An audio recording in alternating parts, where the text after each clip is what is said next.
sudah pengimbasan, ya, melakukan pelatihan-pelatihan, sudah banyak. Sebenarnya itu sama saja dengan ini. Apa file-file yang kami terima sama saja. Seperti saya 2 bulan sebelum saya sudah ikut daring. Itu file yang diberikan juga ke saya seperti itu. Jadi sama saja membuat RPP, RPM, ya, membuat RPM. Nah, sebelum lanjutkan saya mau berpantun dulu di sini. Tidak tampil. Ya, pergi ke pesta memakai kebaya. Senang hati berjumpa handotolan.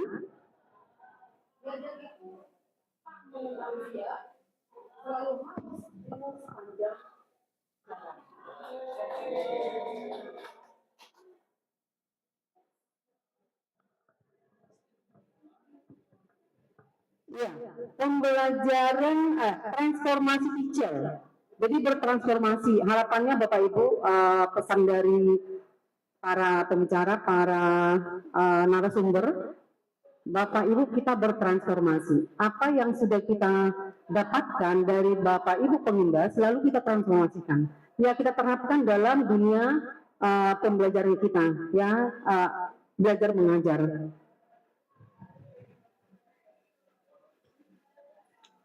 Belum. Ya, transformasi teacher, ya. Pembelajaran transformatif, pembelajaran yang menghasilkan perubahan mendasar pada diri murid. Ya, berarti peran kita Pak Ibu. Kemudian yang kedua, pembelajaran transformatif mendorong pembelajar untuk mengembangkan potensi yang dimiliki murid. Yang ketiga, guru transformatif memotivasi pembelajar dalam usaha pengalaman pembelajar yang lebih bermakna. Nah,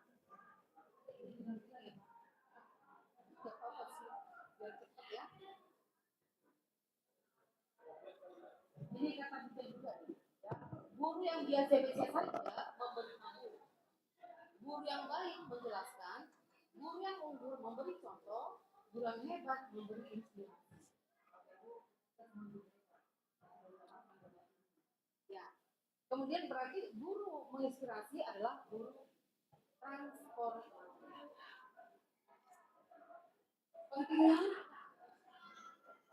Pentingnya perubahan pola pikir dalam menghadapi pembelajaran masa depan.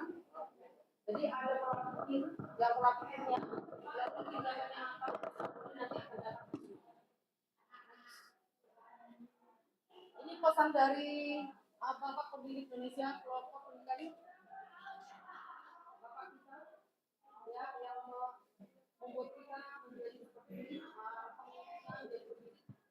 Jangan pernah berhenti belajar, karena hidup ini adalah proses pendidikan yang tak pernah berakhir. Ki Hajar Dewantara.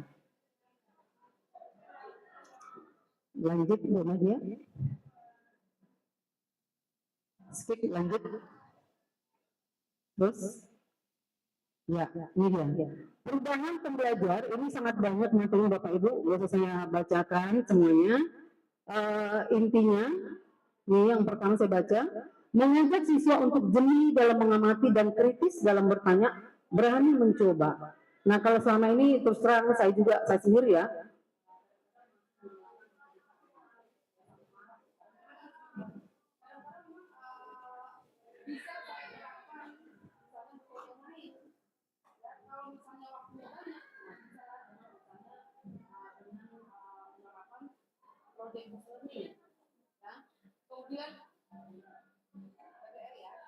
kemudian kalau dari waktu udah langsung.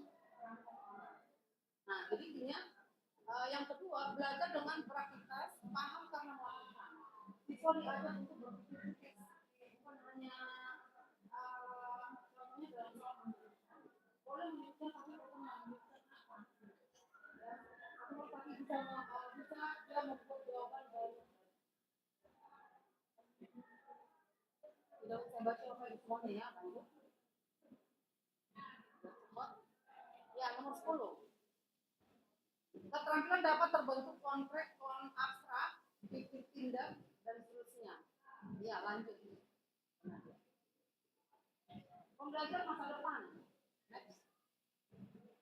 Pergeseran paradigma pembelajar masa kini. Terus, belajar itu bukan hanya di sumbernya dari mana, lokasinya dari mana, itu yang perubahan ya. Masa kini lokasi belajar di kelas. Nah kalau masa depan di mana saja kita belajar, di lapangan atau di mana buat anak-anak itu lebih kreatif lagi dan yang bisa mengeksplor dirinya. Kemudian sumber belajar siapa? Kalau masa kini itu bukan sumber belajarnya. Nah kalau untuk masa depan dari siapa saja, apa saja, berbagai sumber.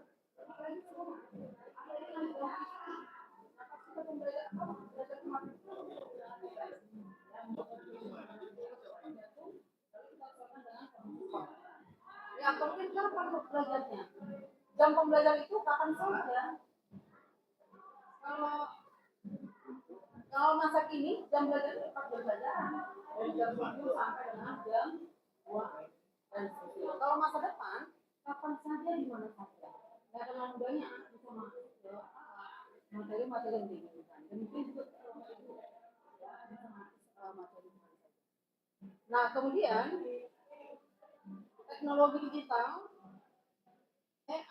administrasi, kelas maya, absensi, administrasi modul, pantauan kemajuan belajar, pemberian tugas, ulangan dan ujian, penilaian, perwalian, interaksi dengan orang.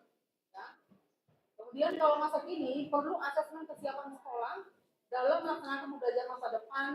Kepala sekolah menyusun roadmap menuju ke pembelajaran masa depan dalam 5 tahun. Ya, leluasa lokasi, leluasa waktu, leluasa sumber, leluasa pendapat atau cara. Itulah perbedaan paradigma pembelajaran di masa depan.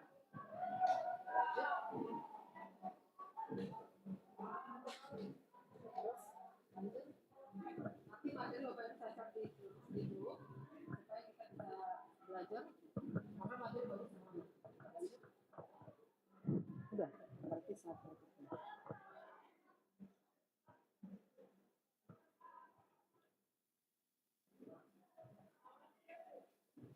Ya, next. Ini tadi kan sudah ya. Nah, ini juga kan selama ini kan menilai pada akhirnya kan menilai siswa ya Bu, Bapak Ibu ya, menilai murid atau siswa atau peserta didik. Kalau di Permen itu katanya masih peserta didik, ya.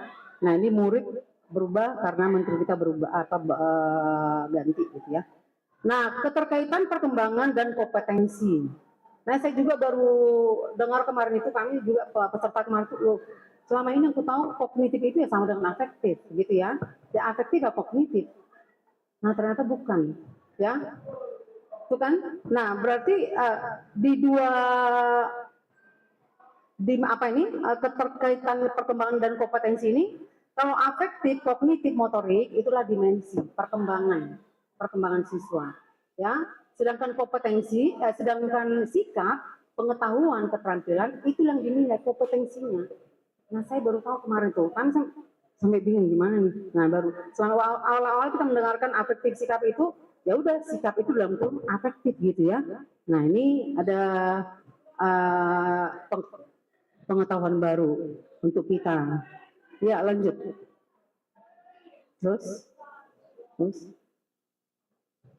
Oke, nah kalau dari 8 dimensi profil lulusan itu sudah semua paham Bapak Ibu ya. Nah, tinggal mengaplikasikannya. Nah, kemudian nanti setelah pembahasan ini kami juga nanti akan apa istilahnya kalau kita mengajar dengan cara di dokumentasi apa namanya Pak? Praktik baik bukan ya? Praktik baik juga ya. Nah, kita sudah menyiapkan materinya, RPP-nya yang bertransformasi. Nah, berarti di RPP ini nanti sudah langkah-langkah pembelajarannya itu sesuai dengan yang diharapkan ya. Contohnya ini RPP yang saya butuh Bapak Ibu. Pada saat saya pembelajaran pengimbasan yang saya dapat ilmunya dari cara daring, ini juga saya munculkan ini ya. Beda tapi ya ini terus oke. Pak dari awal dulu Bu, ini kan sudah sebenarnya saya baca aja murid, terus materi pelajaran, kemudian dimensi, lalu capaian pembelajaran, Ya, kemudian lintas disiplin sudah biasa tujuan pembelajaran. Terus praktik pedagogi, terus kemitraan, terus link, oke, terus awal. Nah, di awal ini langkah-langkah pembelajaran. Langkah pembelajaran ini bisa kita masukkan ice breaking. Ice breaking ini nggak selamanya seperti tepuk-tepuk tangan atau apa, tapi ice breaking itu berkaitan dengan materi yang akan kita ajarkan. Seperti apa? Nah, pembelajaran tadi sudah kita dengarkan tidak hanya bisa di kelas. Lalu medianya tidak hanya menggunakan listrik. Contohnya HP, karena sudah listrik kan ada paket data. Tapi pembelajaran itu bisa di luar tanpa menggunakan listrik.